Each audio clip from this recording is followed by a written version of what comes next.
Bonjour à toutes et à tous, bienvenue dans cette nouvelle vidéo dans laquelle nous allons voir le point de vue fonctionnel de la trigonométrie, donc de la vidéo précédente, avec les fonctions cosinus et sinus du programme.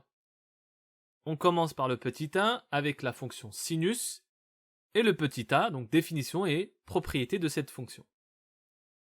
Alors la définition de la fonction sinus, eh bien la fonction qui a x associé sin x définie sur R est appelée fonction sinus et elle est notée sin, donc S-I-N, pour sinus.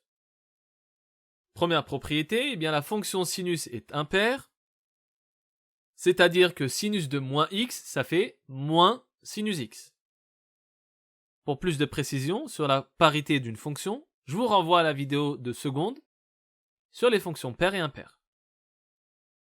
Alors dans un repère orthogonal, la courbe représentative de la fonction sinus, elle va être donc symétrique par rapport à l'origine. Ici, c'est une symétrie centrale. L'origine est donc un centre de symétrie des différents points de la courbe. Propriété maintenant de périodicité, eh bien la fonction sinus est périodique de période 2π, c'est-à-dire que pour tout nombre réel x, eh bien sinus de x plus 2π, c'est-à-dire plus un tour, ça va être égal à sinus x. Rappelez-vous, quand vous êtes sur le cercle trigo et que vous êtes placé sur un point auquel j'ajoute un tour, eh bien, vous retombez au même endroit sur le cercle, c'est-à-dire que l'ordonnée sera la même. Et même chose avec le cosinus qu'on verra juste après. Donc quand vous êtes au niveau d'un point x, vous regardez l'image par la fonction sinus. Si vous ajoutez 2π à x, vous êtes au niveau de la même image. De là, on peut déduire que pour tout nombre réel x, eh bien, sinus de x plus un certain nombre de tours, rappelez-vous, c'est k fois 2π, puisque 2π c'est un tour, ça fera toujours sinus de x, avec k bien sûr un entier relatif. Dans un repère orthonormé OIJ, eh bien, la courbe représentative de la fonction sinus, on dit qu'elle est invariante par translation de vecteur k fois 2π vecteur i. Autrement dit, que je prenne ma courbe et que je la déplace selon l'horizontale, puisque c'est fois le vecteur i, donc un certain nombre de fois 2π, c'est-à-dire un certain nombre de tours, c'est-à-dire qu'elle va se reposer sur la courbe de la fonction sinus. Justement, on passe au petit b, donc avec cette fameuse courbe représentative de la fonction sinus, que l'on trace ici entre moins π et π, et étant donné que la fonction sinus est impaire, on peut d'abord la construire sur l'intervalle 0π, puis déduire la courbe sur l'intervalle moins π 0. Donc comme on disait, la fonction sinus est donc impaire d'après ce qui précède. Si je regarde l'image de x, ça me donne sinus x, ici à droite, et à gauche, moins x, son image, ça sera l'opposé de l'image précédente, c'est-à-dire moins sinus x. Une fois qu'on l'a tracé entre moins π et π, qui est un intervalle d'amplitude de π, c'est-à-dire de longueur de π, eh bien, il suffit de reproduire ce que nous avons tracé sur cet intervalle sur tous les autres intervalles d'amplitude de π. Je déduis donc la courbe représentative sur tout l'ensemble R. Là, je vous ai mis donc un certain nombre de valeurs remarquables, avec leurs images correspondantes à chaque fois. Et par exemple, l'image de 5π sur 6, ça fait 0,5. À l'aide de la fonction paire, eh bien, je sais que sinus de moins 5π sur 6, ça fait moins sinus de 5π sur 6, c'est-à-dire moins 0,5. Propriété maintenant avec les variations, la fonction sinus est strictement croissante entre 0 et π sur 2, et strictement décroissante sur l'intervalle π sur 2 jusqu'à π. Voici le tracé de sa courbe sur R. Donc ici, vous avez une courbe qui est appelée sinusoïdale. Et sur ce graphique, on remarque bien donc cette périodicité, cette sorte de répétition de la courbe, puisque si je prends un point de la courbe et que je le déplace de vecteur 2π fois i, je retombe sur un point qui vérifie bien sinus de x plus 2π égale à sinus x. On passe maintenant au petit 2 avec la fonction cosinus, définition et première propriété de la fonction.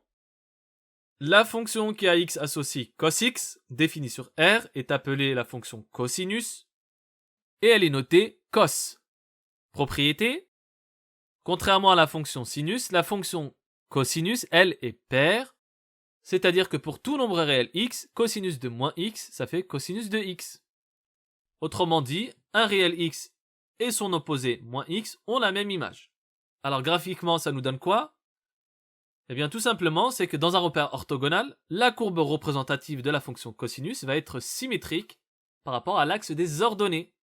Ici, c'est une symétrie axiale. Propriété, même chose que le sinus.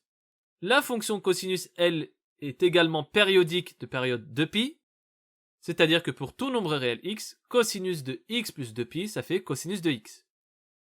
On peut déduire que pour tout nombre réel x, cos x plus k fois 2π, c'est-à-dire plus un certain nombre de tours, on retombe toujours sur la même abscisse, c'est-à-dire cos x, et dans un repère OIJ, la courbe représentative de la fonction cosinus, elle est également invariante par translation de vecteur k fois 2π fois le vecteur i.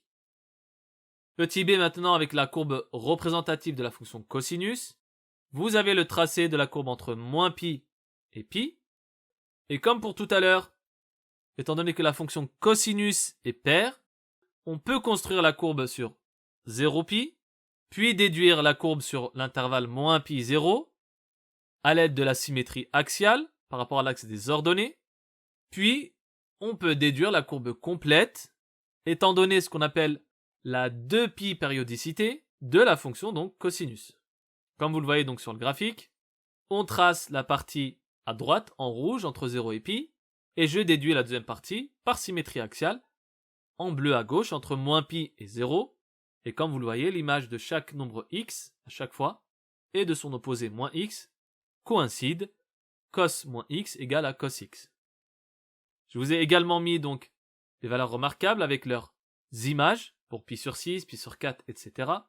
Et également, on peut faire le même raisonnement pour leurs opposés. Propriété maintenant, la fonction cosinus est strictement croissante sur moins π 0 et strictement décroissante sur 0π. Voici donc son tracé de la courbe sur R tout entier. C'est également une courbe sinusoïdale. Je vous mets ici les deux courbes simultanément. La courbe en pointillé, c'est celle de la fonction sinus que nous avons vue tout à l'heure. Eh bien, la fonction cosinus, elle est en rouge. C'est simplement la courbe en pointillé qui est décalée de π sur 2 vers la gauche au niveau de l'horizontale. Voilà, c'est la fin de cette vidéo avec le point de vue fonctionnel donc des fonctions cos et sin. J'espère qu'elle vous aura éclairé. N'hésitez pas si vous avez des questions. Et je vous dis à la prochaine.